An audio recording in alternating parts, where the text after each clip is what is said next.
트럼프가 내 맘대로 할 거야 내 맘대로 할 거야 하다가 꿀밤을 맞았다, 이놈 하는 소리 때문에 깨갱했다라고 얘기했는데 이놈을 3번 당한 것 같아. 첫 번째 이놈이 30년물 국채금리가 이렇게 많이 올라가면 시장이 흔들려서 안 된다는 거를 트럼프가 알게 된 것 같고요. 두 번째는 연준을 건들면 안 된다는 걸 또 안 거죠.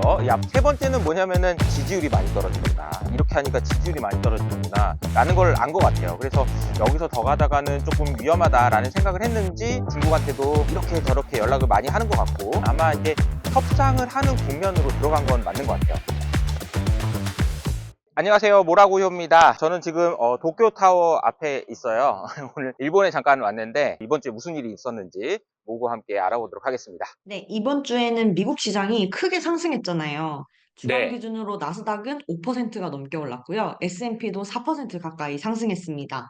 지금 많은 투자자분들은 이 반등세가 왜 있는 거고 이게 이어질 수 있을까? 이게 가장 궁금하실 것 같은데 첫 번째로 이번 미국 시장의 반등이 왜 일어났는지 설명해 주시면 될 것 같습니다. 그쵸. 이게 지금 시장이 왜 오른 거냐, 이제 오르면 오르는 대로 빠지면 빠지는 대로 왜 그런 거냐, 이해가 안 되는 부분들이 많을 거예요. 근데 이제 오늘 아침에 제가 이제 모닝웨어에다가 제가 써드리고 말씀드렸던 부분은 이런 겁니다. 주가라는 거는 항상 시장의 기대를 반영하잖아요. 그래서 주가가 오르다가 빠지기 시작할 때, 혹은 빠지다가 오르기 시작할 때는 우리가 알지 못하는, 우리가 납득하기 어려운 이유로 좀 올라가고 빠지고 그래요. 예를 들자면은 주가가 한참 오르다가 빠지기 시작할 때도 아니 좋은데 왜 빠져? 이런 식으로 이제 반응을 하는 경우가 많고요. 빠지다가 상승할 때도 아니 안 좋은 게 이렇게 많은데 왜 올라? 이렇게 생각할 수 있거든요.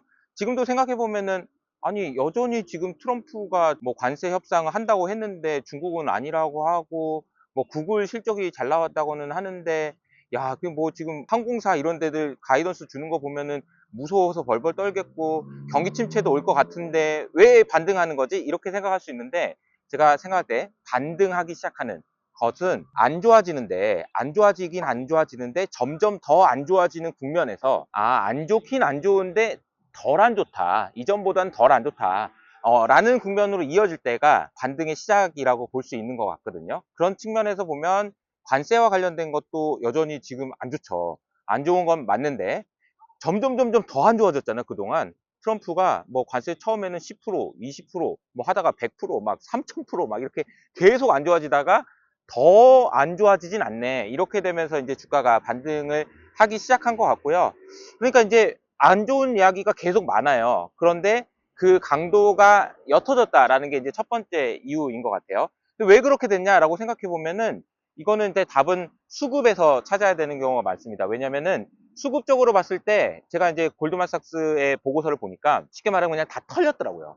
그러니까 투자자들이 지금 그냥 다 털렸어요. 헤지펀드고 뭐고 상관없이 그냥 전부 다 털렸어요. 그러니까 모든 전략들이 지금 주가가 급락하는 과정에서 깨끗하게 포지션이 비워지면서 자그마한 호재에도 주가가 올라갈 수 있는 상황이 된 것. 그러다 보니까 악재에는 둔감하고 호재에는 조금 민감해진 상황이 온 것 같습니다. 근데 이제 진짜 질문은 이런 거죠. 우리가 200일선 이하로 하회하면서 주가가 어쨌든 그 조정장으로 들어갔는데, 이 조정장이 이제 반등장으로 이어지는 거냐? 그래서 이제 앞으로 이제 가자 해도 되는 거냐? 아니면은 조금 더 좀 반등한 이후로 횡보할 거냐? 그거는 제 생각에는 이제 5월 7일이 FOMC 회의더라고요. 그래서 5월 7일 정도까지, 5월 초까지는 반등이 이어지다가 그때 가서 진짜 판단을 잘해야 될 것 같다라는 생각이 듭니다. 일단 그때까지는 좀 반등이 이어질 가능성이 높다, 이렇게 정리하면 될 것 같네요. 근데 왜 그 반등이 앞으로 더 갈지 아니면 여기서 꺾일지를 결정하는 게 FOMC가 기준이 될까요? 타이밍상으로 그럴 것 같다라는 그냥 생각인 거고요. 근거는 딱히 없습니다. 이유를 말하자면은 이런 거죠. 우리가 이제 기술적인 지표를 보는 이유가 많은 사람들이 보기 때문이잖아. 근데 200일선 기준으로 얼마까지 올라가면 200일선이죠? 한 5,700포인트? S&P 500 기준으로 5,700포인트 그 정도까지 반등을 하게 되면 이제 200일선 근처까지 오는 거거든요. 그러면 이제 사람들이 이제 고민을 하는 거죠. 여러분들 생각해 보면 200일선이라는 게 어떤 의미가 있냐면 지난 1년 동안 미국 주식을 샀던 사람들의 평균 가격이란 말이야. 그러면은 이번에 주가 하락하면서 이제 사람들 기분이 어땠을까요? 그냥 반등만 해봐, 그냥 다 팔아버릴 거야, 그냥 이런 생각을 할 텐데, 그 팔아버려야 될 건데 라는 그런 결정적인 고민의 그냥 결정타가 200일선이라는 거죠. 왜냐하면 이제 그때 가면 본전이 오거든요. 본전이 오면 여러분 생각해 보세요. 이제 주가 1년 동안 하다가 좀 돈 좀 벌었다 싶었는데 그냥 주가 빠져가지고 기분이 아주 나빴어. 근데 본전이 왔어. 그럼 이제 어떻게 할 거야? 이제 팔 거야? 아니면 그냥 계속 갈 거야? 이 고민을 제일 많이 할 때가 200일선 정도 주가일 텐데, 그때 제가 생각할 때는 한 5월 7일 정도쯤에 200일선 근처까지 올라갈 가능성이 높다라고 판단하기 때문에 FOMC 회의를 말씀드렸고, FOMC 회의에서도 이번에 이제 결국 주가가 반등이 이어질지 여부는 경기 침체가 올 거냐 여부잖아요. 근데 경기 침체를 올지 안 올지 확인할 수 있는 가장 그 중요한 타이밍 혹은 기준 중에 하나가 이제 FOMC, 그러니까 연준의 스탠스예요. 연준이 보험적인 금리 인하, 그러니까 경기가 안 좋아질 수 있으니까 금리를 조금 낮춰야 되겠다, 이런 이야기를 할지 안 할지, 이게 굉장히 중요한 기준이기 때문에 5월 7일 뭐 이때쯤을 한번 판단해 보시면 좋을 것 같습니다. 한 가지 이유가 더 있는데, 수급적으로 보면은 4월 말에서 5월 초까지는 수급적으로 돈이 많이 들어오는 시즌이에요. 그런데 이제 이 구간이 지나고 나면은 좀 뭐 수급적으로 안 좋아지는 시즈널리티로, 그러니까 계절성으로 봤을 때 그런 부분도 있어서 5월 첫째 주 뭐라고요는 꼭 보셔야 될 것 같다라는 생각을 말씀드립니다. 그럼 FOMC에서 보험적으로 금리 인하를 한다. 이런 음. 코멘트들이 나오고 그런 움직임이 나오는지 좀 주목을 해봐야 될 것 같네요. 그렇죠. 그 경기 침체가 안 올 수도 있을 것 같다라는 그 자신감을 얻는 게 되게 중요한 것 같아요. 주가가 전고점을 돌파하면서 계속 올라가기 위해서는 그럴 것 같습니다. 알겠습니다. 그리고 이번 주에 가장 인상적인 점으로 많은 분들이 꼽아주시는 게 트럼프의 스탠스가 바뀌었다는 점이더라고요. 트럼프가 음. 원래는 시장 신경 안 써. 이렇게 이야기를 하다가 이번 주부터는 급격히 시장을 신경 쓰는 그런 모습을 보여주고 있는데 어떤 게 트럼프를 이렇게 바꿨을까요? 트럼프 입장에서도 이번에 요즘에 쇼츠를 저희가 많이 올리고 있잖아요. 그죠? 그래서 하루에도 몇 개씩 올리는데, 그 쇼츠 중에서 제가 연기를 한 게 하나 있죠. 내 맘대로 할 거야, 내 맘대로 할 거야. 트럼프가 내 맘대로 할 거야, 내 맘대로 할 거야 하다가, 아이고 그냥 꿀밤을 맞았다, 혼쭐이 났다, 이놈 하는 소리 때문에 아이고 깨갱했다라고 얘기했는데, 이놈을 3번 당한 것 같아요. 첫 번째, 이놈이 30년물 국채금리가 이렇게 많이 올라가면 시장이 흔들려서 안 된다는 거를 트럼프가 알게 된 것 같고요. 두 번째는 연준을 건들면 안 된다는 걸 또 안 거죠. 야, 파월 해고하겠다고 얘기하니까, 야, 사람들이 이렇게까지 반응하는 거야? 파월이 그렇게 센 사람이었어? 이걸 이제 두 가지를 느낀 것 같아요. 그러니까 연준을 건드리면 안 된다. 30년물 국채금리가 올라가게 되면 시장이 너무 흔들린다. 이건 이제 안 것 같고, 세 번째는 뭐냐면은 지지율이 많이 떨어집니다. 이렇게 하니까 지지율이 많이 떨어지는구나 라는 걸 안 것 같아요. 그래서 여기서 더 가다가는 조금 위험하다라는 생각을 했는지, 어쨌든 그 중국한테도 이렇게 저렇게 연락을 많이 하는 것 같고, 중국에서는 이제 협상을 하긴 해야 되는데 기에 눌리면 안 되니까, 나 전화 온 거 없는데, 난 별로 생각 없는데, 이렇게 얘기는 하고 있지만 아마 이제 협상을 하는 국면으로 들어간 건 맞는 것 같아요. 근데 뭐 당장 좋아지냐 그런 건 아니겠지만, 어쨌든 그동안엔 막 안 좋아지기만 하다가 이제부터는 조금 좋아지는 분위기로 바뀐 것 같다 라고 정리하면 될 것 같습니다. 그리고 이번 주에는 미국 실적 발표가 있었는데요. 주요 기업 중에서는 GE 베르노바랑 구글의 실적 발표가 있었습니다. GE 음. 베르노바는 실적 발표 이후에 8%가 올랐고요. 구글도 오늘 실적 발표 이후에 시간외에서 4% 상승하는 모습을 보였습니다. 미국 음. 실적 시즌에 대해서 이제 시작이 됐으니까 인상 같은 걸 딱 받으시잖아요. 시장에서 이 정도 실적이면 좋게 보고 이런 게 나오면 나쁘게 받아들이는구나. 이런 게 있으실 음. 텐데 어떠셨어요? 이번 실적에서 이제 주가가 좋았던 애들을 크게 보면 두 가지로 나눌 수 있는 것 같은데, 구글 같은 케이스가 실적이 너무나도 인상적인 서프라이즈가 났다 그런 건 아니었잖아. 근데 요 정도 실적이면은 주가가 반등하는구나라고 볼 수 있었던 게, 구글 같은 경우에 이제 밸류에이션으로 보면은 거의 뭐 한 5년 내 최저점 이 정도까지 내려갔었잖아요. 그러니까 밸류에이션 상으로 너무 싼 구간에 있었던 종목인데 실적이 그렇게까지 나쁘지 않다라고 하면 반등을 하는구나라는 게 이제 첫 번째였던 것 같고, 두 번째로는 지베르노바 같이 이제 그 구조적으로 성장기에 있는 종목들 같은 경우에는 실적이 예상보다 훨씬 잘 나왔어요. 그리고 그 흐름이 이어진다라는 게 또 확인이 된 거거든요. 그래서 이게 구조적으로 좋아지는 애들, 그러니까 제가 계속 말씀드리고 있는 팔란티어 같은 애들 이제 기대가 많이 되는 거잖아요.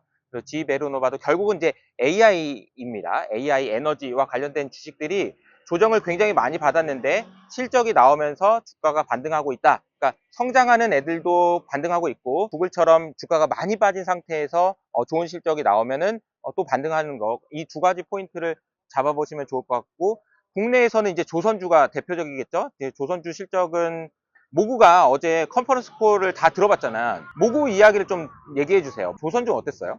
계속 상반기부터 계속 좋았잖아요, 조선은. 그 작년부터 음, 사실 계속 좋았고, 그래서 계속 좋았죠. 사람들의 기대감이 굉장히 많이 올라와 있는 상태였는데, 어제 그 컨콜은 그 자신감을 한 번 더 키워주는 그런 컨콜이었던 것 같아요. 톤도 어, 되게 막 자신감이 엄청 차 있으시더라고요. 막 이야기를 하시고, 가장 중요한 건 딱 이 한 단어였던 것 같아요. 어, 생산성. 아, 생산성이 엄청 좋아졌다라는 이야기를 해요. 그래서 아, 보통 그 현대중업 같은 경우에는 이번에 영업이익률 예상치가 8%가 좀 안 됐어요. 실제로는 11%가 넘었거든요. 현대 조선사들 계열사들의 특징이 뭐였냐면 다 예상치를 상회하는 영업이익률을 내놨다. 그 이유는 음, 엄청난 생산성 향상이 있었다. 이런 점이었던 것 같아요. 네. 그 생산성이라는 키워드가 나왔으니 말인데, 사실은 우리가 이제 AI에 대해서 관심을 갖는 이유도 그거죠.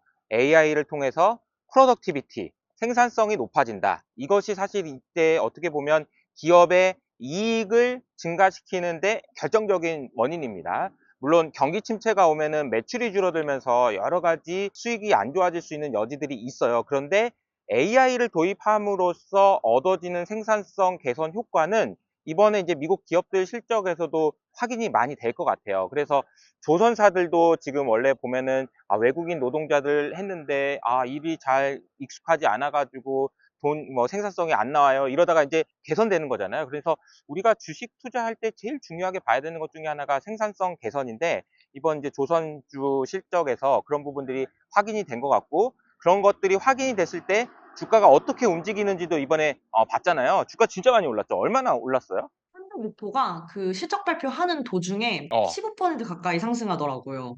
그러니까요.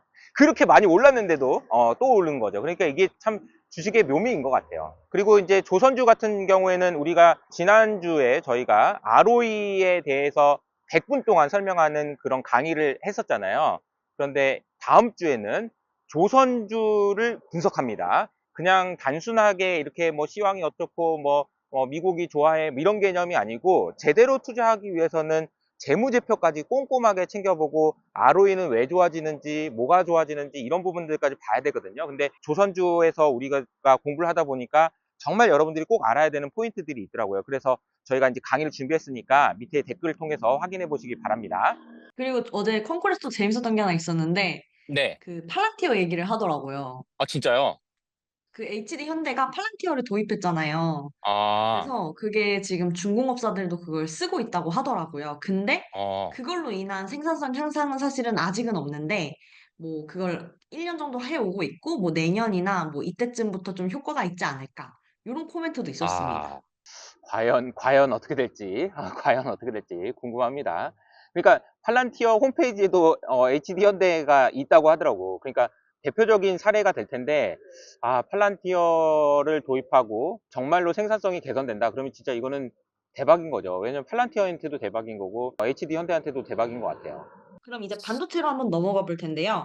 이번 네. 주에 조선 말고도 같은 날 하이닉스도 실적 발표를 했습니다. 음, 하이닉스는 매출의 경우에는 예상치를 소폭 하회했지만 영업이익이 7조를 넘어서면서 호실적을 기록했는데요. 하지만 발표 당일에는 마이너스 1.5% 하락하면서 마감을 했습니다. 사실 요즘 음. 미국 시장에서 엔비디아나 마이크론이 엄청나게 오르는데 하이닉스는 이런 상승세를 받지도 못하고 실적이 잘 나와도 빠지고 이런 모습을 보였는데 그 이유가 뭘까요? 그 이유가 뭘까, 근데? 일단 그 IR 그 컨퍼런스 콜 Q&A 하는 거 보면 관세에 대한 걱정이 되게 많더라고요, 다들. 하이닉스도. 네, 네. 하이닉스도 관세에 대한 그게 많고 그리고 그런 얘기 했었잖아요, 우리 계속. 관세 이전에 물량을 확보하려는 가수요가 많이 있었을 아, 거다. 그쵸, 그쵸, 그쵸.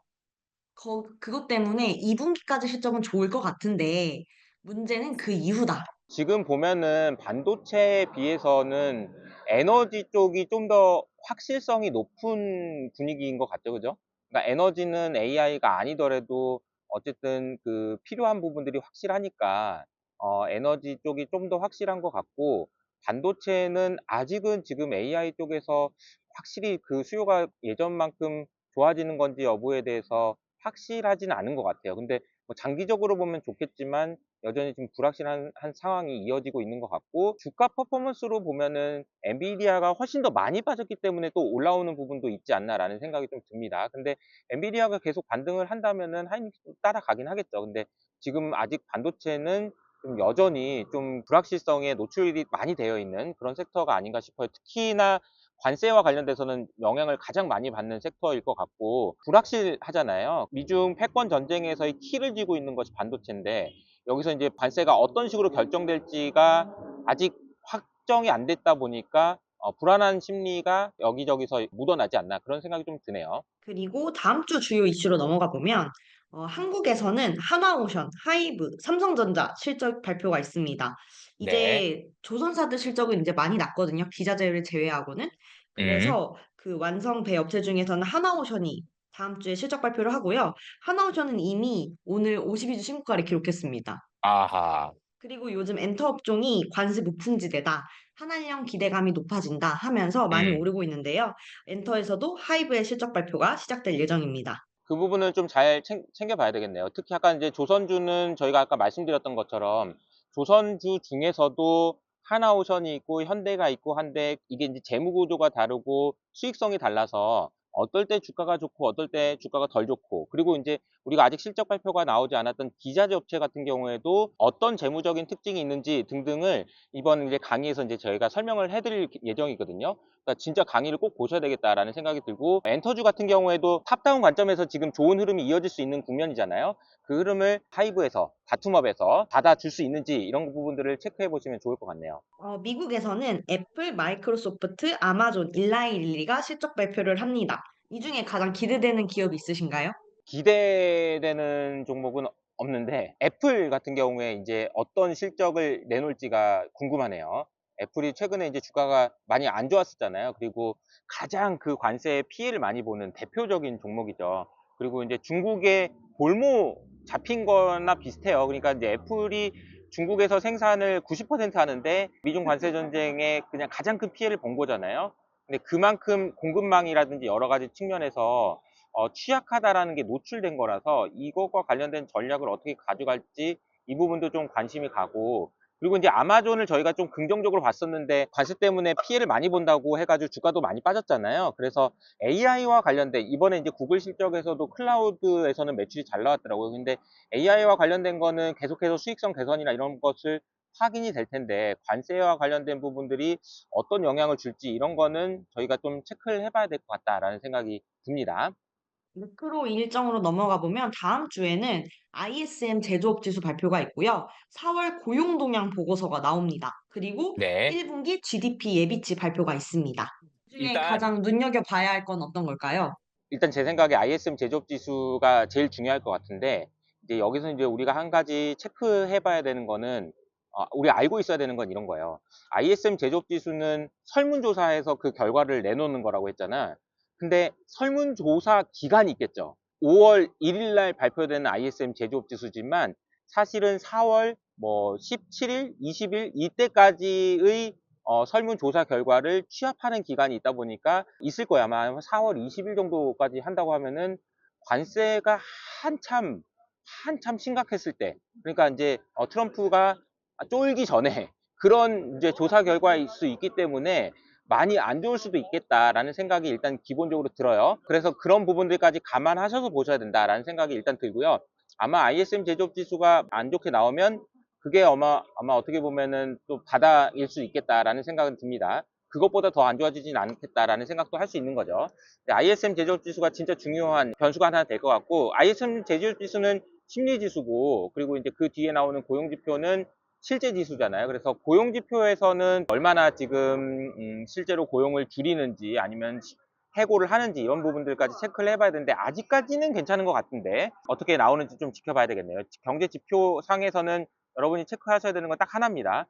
경기 침체가 올까요, 안 올까요? 이 질문에 대한 대답을 어떻게 할 수 있는지를 체크해 봐야 될 것 같습니다. 그리고 마지막으로는 다음 주 월요일 28일에 특별 라이브를 준비하셨다고 하는데 요거에 대해 좀 음. 소개해 주시겠어요?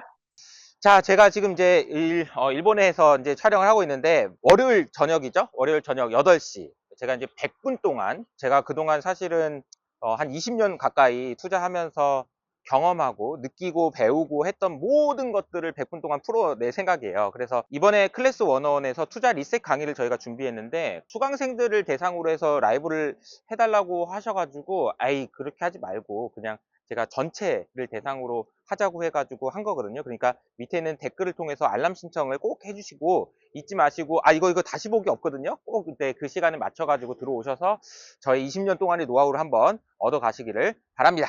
자, 그러면 이번 한 주간도 고생 많으셨고요. 저는 이제 한국에서 다시 뵙도록 하겠습니다. 감사합니다.